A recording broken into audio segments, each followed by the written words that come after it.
지금 당신의 마음에 단비가 내립니다. 나의 운명이 바뀌는 시간. 안녕하세요. 관계 단비입니다. 여러분, 기적은 절대 멀리 있지 않습니다. 지금 바로 내 안에서부터 시작됩니다. 오늘은 관계에 있어서 가장 어렵다고들 하는 이성 문제가 해결될 듯 하다가도 해결되지 않는 이유에 대해서 말씀드리고자 합니다. 먼저 각각 다른 두 남녀가 겪고 있는 이성 문제에 대해 한번 말씀드리겠습니다. 제가 아는 한 분은 자타공인, 모범생, 엄친아를 둔 엄마입니다. 그 아이는 부모님 말에 항상 순종하였고 학교 생활도 열심히 하여서 늘 우등생의 자리를 놓친 적이 없습니다. 다른 부모들은 아이들이 사춘기에 접어들면 삐뚤어져서 걱정인데 그분의 아들은 고등학생임에도 한 번도 말썽을 부린 적이 없고 오직 공부에만 관심 있는 순수한 아들이라고 하였습니다. 그러다가 오랜만에 그분을 만나게 되었고 잠시 대화를 나누던 중 아들이 잘 지내냐고 물었습니다. 그런데 그분이 갑자기 한숨을 푹 쉬며 얼굴이 어두워지더니 큰일이 났다는 것입니다. 사연을 들어보니 그렇게 모범생에 학교에서는 우등생이었던 순하디 순한 아들이 어느 날 갑자기 공부에 손을 놓기 시작하면서 지금은 성적이 너무 많이 떨어졌다는 것입니다. 남들은 중학생 때 사춘기가 와서 한참 놀다가 고등학교 2학년 정도 되면 정신을 차리고 공부에 전념을 한다는데 그렇게 우등생이었던 아들은 가장 중요한 시기인 고등학교 2학년부터 공부를 놓아버렸다며 너무나 속상해 하시는 것입니다. 저는 아이에게 무슨 계기가 있었느냐고 물었습니다. 그러자 그분은 아이에게 이성 친구가 생겼는데 처음에는 그 여학생과 함께 도서관을 다니며 공부를 한다고 하기에 그러려니 하였는데 점점 공부를 소홀히 하고 성적이 뚝뚝 떨어졌다는 것이었습니다. 부모는 지금이 가장 중요한 시기인데 갑자기 이러면 어쩌냐며 정신을 차리라고 말을 하였는데 그렇게도 순했던 아들이 한 번도 안 했던 반항을 하고 도통 부모와 대화하려고 하지 않는다는 것이었습니다. 그분은 아들이 좋은 대학에 입학할 것이라고 굳게 믿고 물심양면 서포트를 하고 있었는데 모든 것을 잃은 사람처럼 우울해 보였습니다. 자, 이번엔 또 다른 미혼의 한 여성에 대한 이야기입니다. 그녀는 고등학교를 졸업하고 대학교에 입학하면서 처음으로 연애를 시작했습니다. 둘은 동갑내기 대학생으로 너무나 순수하게 서로를 좋아했고 많은 추억을 쌓아갔습니다. 둘은 대학 생활을 하면서 서로의 진로에 대해 이야기를 했고 나중에 어떤 회사에 취업을 하고 어떤 인생을 살아갈 것인지 공유하며 대학을 졸업한 후 결혼까지 생각하게 되었습니다. 그렇게 4년이라는 시간이 흘러 졸업할 시간이 다가왔고 여자도 남자도 모두 취업 준비에 최선을 다했습니다. 둘은 이력서도 봐주고 면접 준비도 도와주며 서로를 응원했습니다. 그러다 여자가 먼저 취업을 하게 되었고 남자는 여전히 취업 준비생으로 살고 있었습니다. 그녀는 취업을 하면서 회사 생활에 적응을 하느라 바빠졌고 반면 남자친구는 취업 준비를 하긴 했지만 직장인에 비하면 한가한 생활을 하게 됩니다. 그런데 어느 날 그녀는 회사에서 한 남성 직장 동료와 친해지게 되었습니다. 그런데 그 동료가 적극적으로 그녀에게 호감을 표현하기 시작했습니다. 처음에 그녀는 남자친구가 있다고 선을 그었지만 계속되는 구애에 그 남성 동료에게 마음이 가기 시작했습니다. 늘 한가하게 취업 준비만 하는 남자친구의 모습이 점점 초라해 보이기 시작했고 멋진 정장을 입은 직장 동료에게 사로잡히기 시작하였습니다. 그녀는 지금 자신에게 일어나고 있는 일을 이야기하면서 새로운 사랑이 찾아온 것 같다고 이야기하였습니다. 그녀에게 저는 그것은 사랑이 아니라고 이야기해 주었습니다.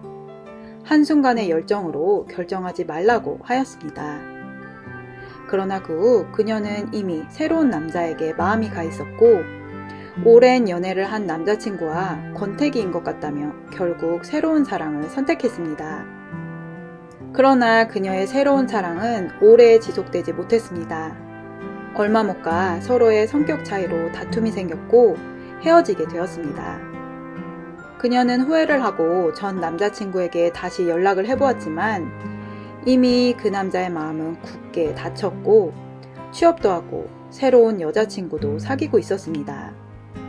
그런데 한편 그녀는 사회생활에서는 승승장구하였습니다. 그러나 그 후로도 번번이 연애에 실패하면서 상처가 쌓여갔고 이성 문제에 있어서는 치명적인 약점을 안고 살아가게 되었습니다. 어떠신가요? 이처럼 이성 문제는 잘 나가던 사람의 발목을 잡아 넘어뜨리기도 하고 때론 인생을 반전시킬 만한 엄청난 위력이 있는 관계입니다. 왜냐하면 이성 관계는 성과 직접적으로 결부되어 있기 때문입니다. 여러분은 성의 능력을 알고 계십니까? 성은 사람의 영혼을 살리기도 하고 죽이기도 합니다. 또한 사람을 가장 행복하게 만들어주기도 하고 가장 불행하게 만들기도 합니다. 마지막으로 성은 사람이 누리는 가장 아름다운 축복이지만 타락을 하면 가장 추악하고 잔인하여 내 힘으로는 끊어낼 수 없는 저주가 되기도 합니다. 그렇다면 여러분은 성을 창조하신 분을 알고 계십니까? 그분은 남성과 여성을 창조하신 하나님이십니다. 만약 여러분이 성의 문제를 인식하고 있고 이성관계 또는 부부관계 문제가 아킬레스건처럼 내 발목을 잡고 있다는 것을 인지하신다면 오늘 영상을 끝까지 시청해 보시길 부탁드립니다. 하나님께서 사람을 창조하셨습니다. 창세기 1장 26절에서 28절 말씀을 보겠습니다. 하나님이 가라사대 우리의 형상을 따라 우리의 모양대로 우리가 사람을 만들고 그로 바다의 고기와 공중의 새와 육축과 온 땅과 땅에 기는 모든 것을 다스리게 하자 하시고 하나님이 자기 형상 곧 하나님의 형상대로 사람을 창조하시되 남자와 여자를 창조하시고 하나님이 그들에게 복을 주시며 그들에게 이르시되 생육하고 번성하여 땅에 충만하라 땅을 정복하라 바다의 고기와 공중의 새와 땅에 움직이는 모든 생물을 다스리라 하시니라. 아멘. 하나님이 남자와 여자를 창조하신 이유는 하나님이 누리는 사랑의 기쁨을 더 많은 사람이 누리는 모습을 보시기 위해서입니다. 26절 말씀에서 보시면 하나님이 우리의 형상, 우리의 모양대로 사람을 만든다고 하십니다. 즉 하나님이 한 분이 아니시고 성부 하나님, 성자 예수님, 성령 하나님 세 분이 함께 사람을 만드셨다는 것을 알 수 있습니다. 세 분은 각각 다른 하나님이시지만 하나의 하나님이십니다. 바로 사랑으로 하나된 관계인 것입니다. 하나님께서는 사랑으로 완벽히 하나된 관계를 이루며 함께 살고 함께 일하고 계신 것입니다. 이러한 하나님의 사랑을 담아 사람을 창조하셨기에 우리 사람은 존재 자체가 사랑을 위해 태어났고 사랑으로 복을 받고 사랑을 누리고 또 사랑의 결실인 자녀를 낳아서 또 그 자녀들에게 사랑을 물려주기 위해서 태어난 것입니다. 그런데 하나님께서 사람에게 사랑을 주시기 위해 남성과 여성을 각기 다른 방법으로 창조하셨습니다. 그래서 남성만이 가진 고유의 기질과 특색이 있고 여성만이 가진 고유의 기질과 특색이 있습니다. 우리가 이것을 모르고 무조건적으로 사람은 다 같다고 생각한다면 이성 문제에 있어서는 실패할 수밖에 없습니다. 어찌어찌하여 결혼을 하여도 살아가면서 크고 작은 다툼을 피해갈 수 없습니다. 먼저 남성은 하나님이 가장 먼저 지은 사람입니다. 하나님의 형상과 모양을 그대로 담아 남성을 만드셨습니다. 최초의 남성인 아담은 흙이라는 뜻입니다. 흙으로 남성을 만드시고 그 속에 하나님의 생기를 불어넣었더니 사람이 생명이 되었습니다. 즉, 남성의 속에는 하나님의 생기, 하나님의 속성으로 충만한 것입니다. 하나님은 에덴의 동산을 창설하시고 그 지으신 그 사람을 거기에 두시고 사람의 의식주에 필요한 모든 좋은 것들을 그곳에 넣어주셨습니다. 에덴 동산의 중앙에는 생명나무와 선악을 알게 하는 나무가 있었습니다. 하나님께서 최초의 사람, 남성인 아담에게 한 가지 명령을 하십니다. 동산 각종 나무의 실과는 내 임의대로, 마음대로 먹어라. 그러나 선악을 알게 하는 나무의 실과는 먹지 말라. 네가 먹는 날에는 정령 죽으리라는 것이었습니다. 최초의 사람, 아담이 이 명령을 받은 이후 하나님은 최초의 여성을 만드십니다. 사람, 남성이 독처하는 것, 혼자 사는 것이 좋지 못하니 그를 위하여 돕는 배필을 지으시겠다는 것이었습니다. 즉 여성은 남성의 돕는 배필로서 태어난 것입니다. 하나님은 여성을 흙으로 만들지 않으시고 남성의 갈빗대를 취하여 그것에 살을 붙여 여성을 만드십니다. 이러므로 남성은 자신의 몸의 일부가 떼어짐으로써 여성과 함께 살아가야지만이 진정한 사람으로 행복하게 살아갈 수 있습니다. 또한 여성은 남성의 존재 속에서 만들어진 존재이기 때문에 남성이 없이는 여성으로서의 삶을 살아갈 수 없게 되었습니다.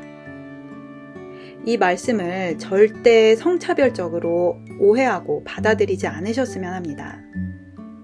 하나님께서는 남성과 여성에게 최고의 복을 주시기 위해 이러한 창조 방식을 선택하셨습니다.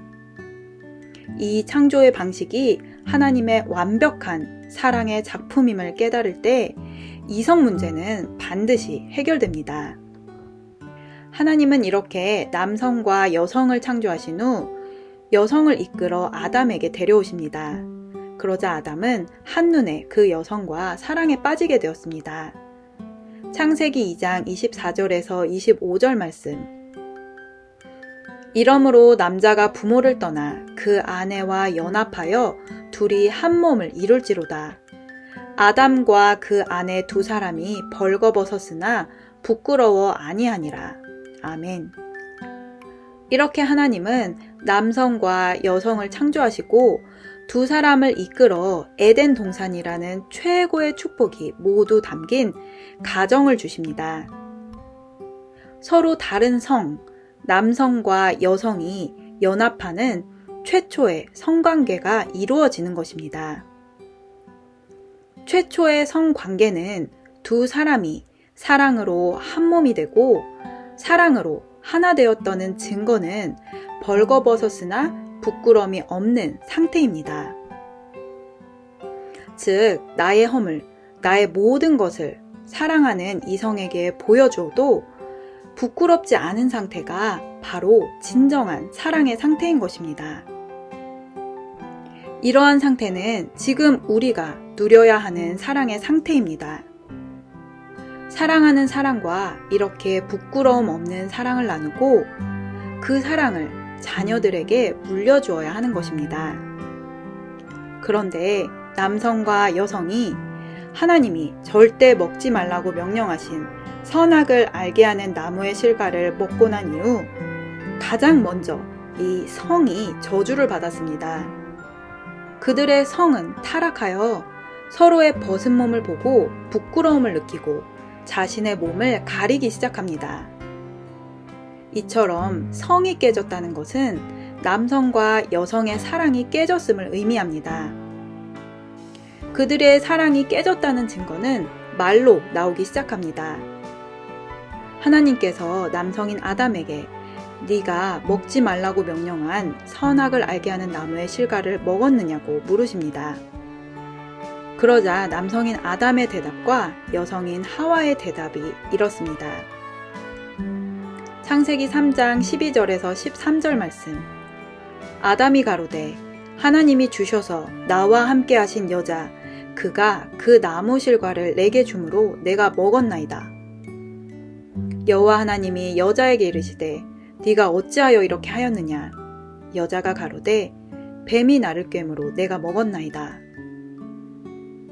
아담은 여자의 탓을 하며 그렇게 사랑했던 여자를 버리고 자신만이 살 길을 선택합니다. 또한 여자는 정직하게 자신의 잘못을 시인하지 않고 뱀이 나를 깨었으므로 어쩔 수 없이 먹었다며 궁지에서 빠져나가려고 합니다.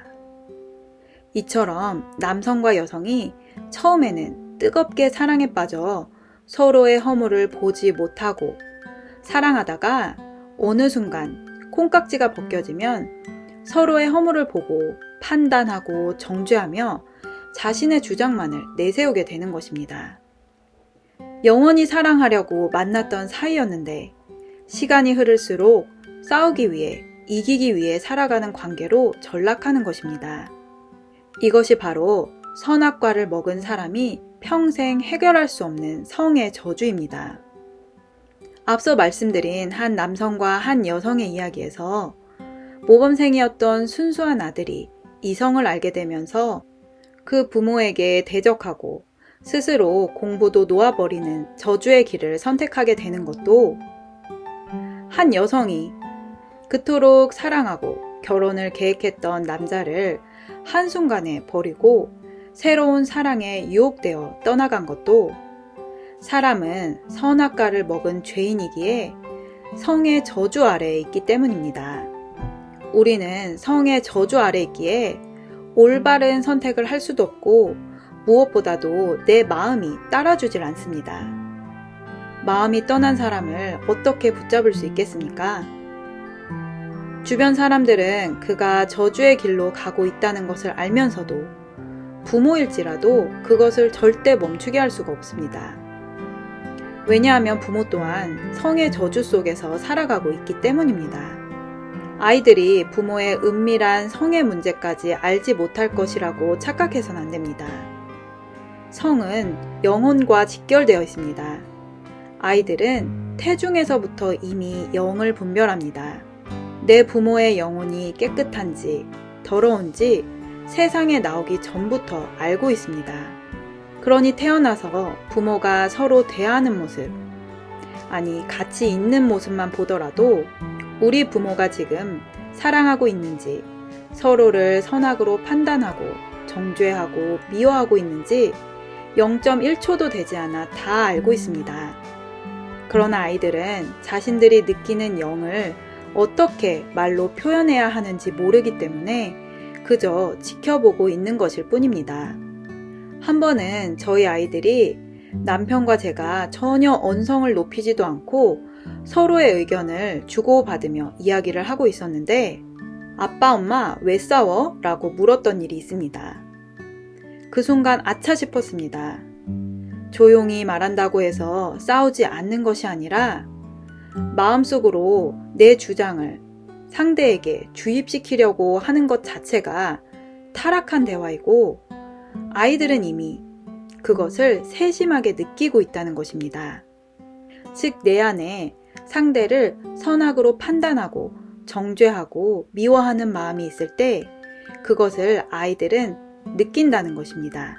엄마나 아빠가 선악의 판단을 가지고 정죄하고 미워하는 말을 하는지 사랑의 대화를 하는지 아주 잘 느끼고 있다는 것입니다. 성의 저주는 이렇게 소소한 것으로 드러나기 시작하여 부모가 자녀들 앞에서 마음을 다스리지 못하고 큰 싸움으로 번지는 일도 허다합니다. 이렇게 부모의 성이 타락한 모습을 보고 자란 자녀들에게 성의 저주가 대물림이 되어 내 자녀에게 또 그들의 자녀에게 내려갑니다. 그 사건 이후로 저는 대화에서 내 주장이 앞서려고 할 때마다 기도하고 내 속에 있는 선악의 판단을 쫓아내려고 노력합니다.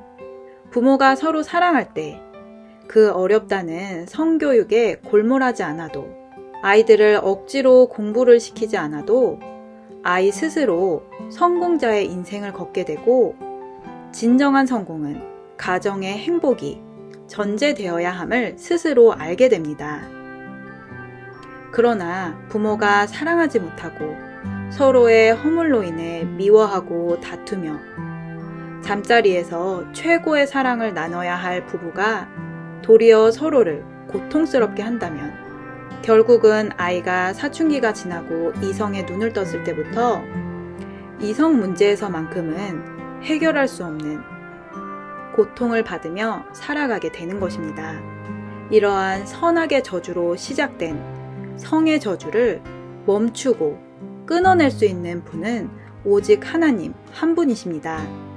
이성의 아픔을 많이 겪은 사람들이 이 저주에서 벗어날 수 있는 유일한 방법은 내 안에 있는 선악의 죄악의 뿌리를 뽑는 것입니다.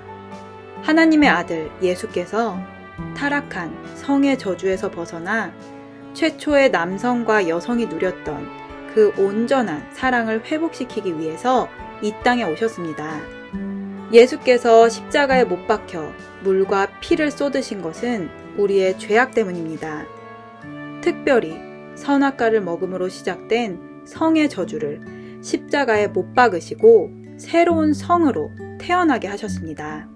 예수께서 나를 위해, 여러분을 위해 이뤄주신 부활의 새 생명을 받아 이제 완전히 새로운 남성으로, 새로운 여성으로 거듭나시기를 축복합니다. 남성과 여성은 서로 사랑으로 하나 되기 위해 만났습니다. 이 사랑을 영원토록 누리고 자녀에게 물려주기 위해 만났습니다. 하나님께서 우리에게 주신 성의 축복을 회복하고 누리고자 하시는 분들은 영상 끝 이메일로 연락 주시기를 바랍니다. 오늘 영상은 여기까지입니다. 끝까지 시청해주신 여러분 감사드립니다. 이 영상이 도움되셨다면 구독, 좋아요, 알림 설정을 부탁드립니다. 누구나 아름답습니다. 누구나 희망이 있습니다.